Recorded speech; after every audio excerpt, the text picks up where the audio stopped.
Ndagushima neza muri kano kanya umwaka tugiye kumva amakuru y'imikino agezweho muri uyu mugoroba. Tugiye kureba amwe agiye avugwa haba hano mu Rwanda ndetse no mu mahanga. Tuza kwibanda cyane cyane kuri umukino uza kuba kuri uyu mugoroba ku saa 3 uza guhura ikipe ya Aston Villa n'ikipe ya Paris Saint-Germain, aho uko abakinnyi baza kubanzamo turaza kubareba hamwe nako abakinnyi baza kubanzamo kuri uyu mugoroba. Twihuse mu makuru agiye atandukanye ari kuvugwa muri kano kanya. Duhera hano mu Rwanda, ni inkuru kuvugwa cyane ya Shema Ngoga Fabrice rushinzwe yashyamwe y'umupira w'amaguru hano mu Rwanda. Ni inkuru yabyutse ivugwa cyane aho ejo ku mugoroba umuvugizi wa RIB hano mu Rwanda Dr Bitseri yatangaje avuga ko uyu Shema Fabrice ari mu nzego z'ubugenzacyaha, aho hari bimwe agenda ashinjwa cyane ibintu bitandukanye byagiye bivugwa. Icyo umuyobozi wa RIB Bitseri yavuze, Murangwa Bitseri yavuze ngo icyo ari gushinjwa ni sheke itazigamiye. Nicyo kintu kiri kuvugwa cyane, ariko gidafite amakuru yandi arenze kuri ayo ngayo. Urumva ko uyu Shema Ngoga Fabrice uyatowe ku itariki 30 Kanama 2025 hano mu Rwanda, ko ari ugomba guhagararira shyamwe y'umupira w'amaguru hano mu Rwanda. Urumva ko rero Bitseri yatangaje ko Shema Ngoga Fabrice ari mu maboko atarayiwe, agomba gukurikiranwaho byashinjwa, ku buryo mu masaha ari imbere tuza kumenya byinshi bigiye bitandukanye kuri iyi nkuru, ariko itari nziza. Twavuga yuko rero uyu rwose umugabo agomba kuza kwisobanura cyangwa gutanga ubusobanuro bw'ibyo ari kubazwa mu buryo bwiza kandi buciye mu mucyo. Ubundi bivuga ko iyo umuntu atanze sheke itazigamiye mu ngingo ya 373 hari icyo agenda abivugwaho, uko ibyika bigenda bikurikirana, nk'aho avuga yuko ugomba gutanga nibura ihazabu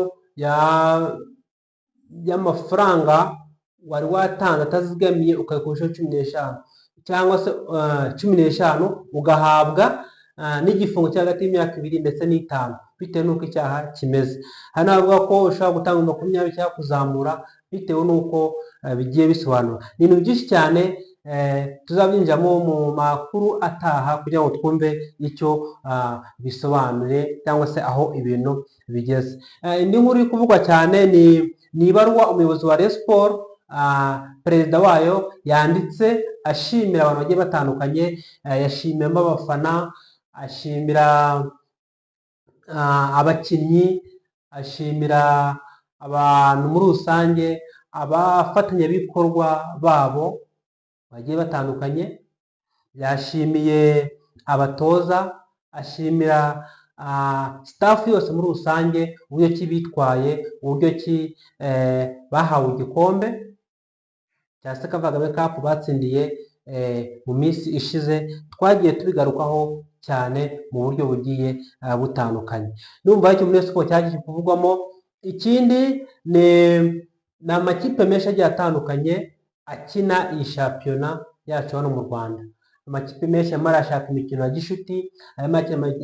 gishuti, arimo aragura abakinnyi, arimo aritegura mu buryo budasanzwe, kuko shampiyona izatangira mu kwezi kwa 9.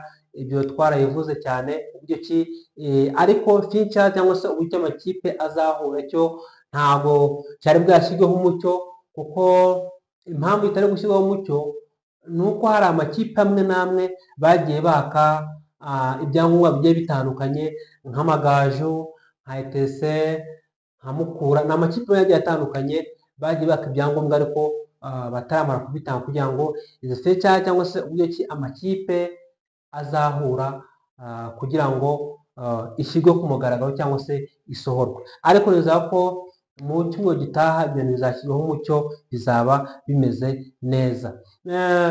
Ikindi, hari amakipe yo muri Sudani akinisha shampiyona yacu. Twabonye ko ari Al Hilal na El Merreikh.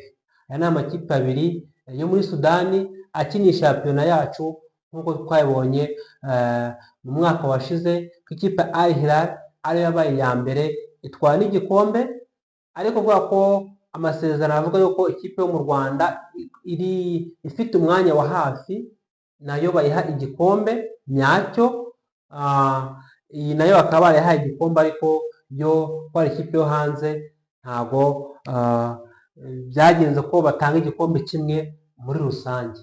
Aha rero ishyirahamwe ry'umupira w'amaguru muri Sudani ryabwiye Ferwafa yuko bagomba amakipe yabo yaba Al Hilal yaba ari Emelec yuko bagomba kujya bakinisha abakinnyi 5 b'abanyamahanga. Ahantu tubyumve yo mu gihugu cyo muri Sudani yavuze ngo abakinnyi 6 bagomba kuba ari abanyasudani, none abakinnyi 5 batari abanyasudani bagomba ko aribo bagomba gukina haba muri Emelec haba muri Al Hilal, kuko itegeko ryo muri Sudani ryo niko rivuga. Bagomba guhita bitandukana n'itegeko rya hano mu Rwanda. Urumva ko ni ikindi kintu kindi kishobora kuba nk'impinduka cyangwa se gishya kibyutse kivugwa muri kino gitondo. Iyi Emelec rero n'ubundi koze ko hari imyiteguro igiye itandukanye iri kugenda ikina. Nko ku munsi w'ejo ikipe ya Emelec izakina n'ikipe ya Police FC hano mu Rwanda, umukino w'inshuti mwiza bari kwiteguramo. Ku wa gatandatu ikipe ya Emelec igomba kuzakina n'ikipe ya Gicumbi. Ikipe ya Emelec ku wa mbere izakina n'ikipe ya APR FC. Umva ko kabuza ko ari uburyo ki amakipe arimo yitegura mu buryo bwose bugiye bushoboka. Umva ko ikipe ya Emelec ifite imikino y'inshuti myiza, kandi ikipe ya APR umva izakina na uyu munsi ku isaha saa 9 dukomoye ku ikipe ya APR. Ikipe ya APR yaza gukina umukino w'inshuti n'ikipe yita Matare United. Iyi ni ikipe baza gukina ku isaha y'isaa 9 kuri Pele Stadium. Umva ko amatike yo muri VIP na VIP ni 10 na 20, ariko ahasanzwe hose hamwe ha 2 n'iki n'ubuntu. Umva ko bafana ba APR mwitabire mujye gufana ikipe yanyu yakina ikipe ya Matare United kuri Pele Stadium ku isaha y'isaa 9 hano mu Rwanda. Iyi Matare United izigomba kuzakina indi mikino y'ishuti igiye itandukanye. Nko ku wa gatanu izakina ikipe ya Gorilla, ni umukino wa gishuti. Ku cyumweru izakina ikipe ya Rayon Sport. Muri ikipe ya Rayon Sport yari kuzakina ikipe ya Azam, ariko birangira bidakunze bitewe n'uko hatabayeho guhuza muri gahunda zitandukanye. Iyi kipe ya Matare United rero izakina ikipe ya Rayon Sport ku cyumweru, aho ikipe ya Rayon Sport izahita imurika imyambaro yayo, izahita imurika abakinnyi bashyashya, ari nabwo izatangaza igikombe ku mugaragaro igihe abafana muri rusange. Urumva ko rero ni ibintu byiza cyane. Indi nkuru iri kuvugwa muri uyu mugoroba, abasifuzi bari gutabaza. Abasifuzi bo mu Rwanda bari gutabaza. Batabaza iki rero? Ubu ni ngo bari barimo amezi 6 batabahemba. Ubizi ko uko umusifuzi asifuye ari amafaranga aba yemerewe. Aha rero ngo babahaye ngo ukwezi kumwe mu mafaranga bari babemereye. Bakavuga ati rero twashimye ko twabonye n'ukwezi kumwe, harimo amezi 5 bataraduhemba. Noneho iyo umusifuzi asifuye bamukata 1/10 cy'amafaranga bari kumuha. Ayo mafaranga akajya mu gasanduku k'abasifuzi muri rusange hano mu Rwanda, ariko bari gutabaza bavuga ngo ntabwo aya mafaranga tuzi ahantu ajya, ntabwo tuzi irengero. Niyo mpamvu babise ngo ni ugutabaza kugira ngo badufashe kugira ngo aya mafaranga abashe kuba twamenyetse ajya ko bayadukata akajya mu gasanduku cyangwa se ahantu agomba guhurizwa, nkaho baba ngo ni nk'itsinda ryabo ariko amafaranga ngo ntabwo bajya bayabona. Urumva ko rero ni ibintu bindi biri kuvuga nk'uwo mugoroba, aho Apollinaire ari ushinzwe ibintu by'abasifuzi n'uburyo ki bikurikiranwa. Tuzumva ibyo azagenda atangaza kuri ubu busabe cyangwa se nko gutabaza kw'abasifuzi hano mu Rwanda. Indi nkuru iri kuvuga nk'umugoroba ni kuri Sekafa. Iyi Sekafa ubundi yakiniwe mu Rwanda uyu mwaka, ejo bundi twarayibonye uburyo ki yashojwe, byari byiza, byari ibintu byiza cyane muri bwose bushoboka. Rero iyi Sekafa yongereye igihe ko mu Rwanda igomba kuzabera inshuro ebyiri.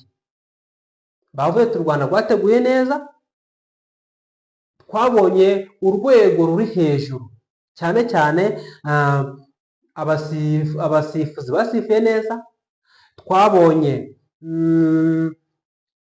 amakipe agaragaza urwego, imifanire idasanzwe twarabibonye kuri Rayon Sports, cyane cyane nk'abafana ba Rayon Sports muri rusange bagaragaje urwego rudasanzwe. Ariko bakavuga ngo niryongera kuba tugomba kuzongera amakipe, twizere ko niyongera kuba tuzabona urwego rw'amakipe agiye atandukanye muri Afurika.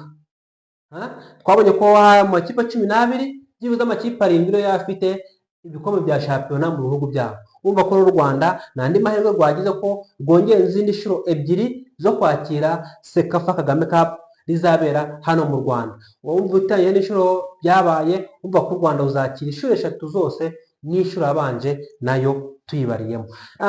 Ikindi kiri kuvugwa mu mugoroba ni umukino ugiye guhuza ikipe ya Aston Villa n'ikipe ya Paris Saint-Germain ku isaha y'isa 3 za hano i Kigali. Ubundi ni igikombe gikinwa n'ikipe yatwaye Champions League n'ikipe yatwaye Europa League. Ikipe ya Aston Villa yatwaye Europa League, noneho ikipe ya Paris Saint-Germain itwara Champions League. Aha rero hari abakinnyi bashobora kuza kubanzamo cyangwa se abakinnyi bari kuvugwa cyane cyangwa se abatoza nubwo bagumye bitangaza, ariko bidashobora kuza guhinduka n'urutonde. Kuri Paris Saint-Germain mu izamu harimo Chivalier, kabiri Sharifa Hakim, hakaza kubonekamo Nandez, hakabonekamo Marquinhos, hakaza kuzamo bita Joan Neves, hakaba harimo ta Vitinha, Fabian Ruiz, Desire Loué, harimo Asma Dembele, hakazamo bita Kivinch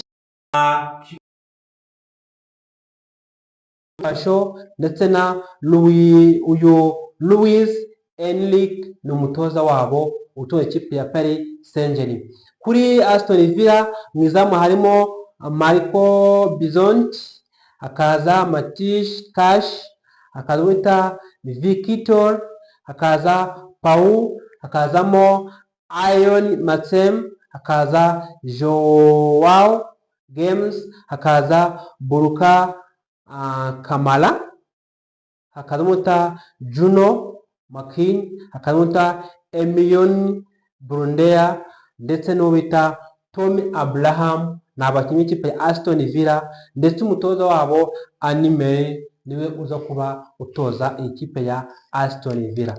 Urumva ko ni byinshi biri kuvugwa muri uyu mugoroba, ni amakuru menshi agiye atandukanye agiye avugwa cyane nk'uko twagiye tubibona.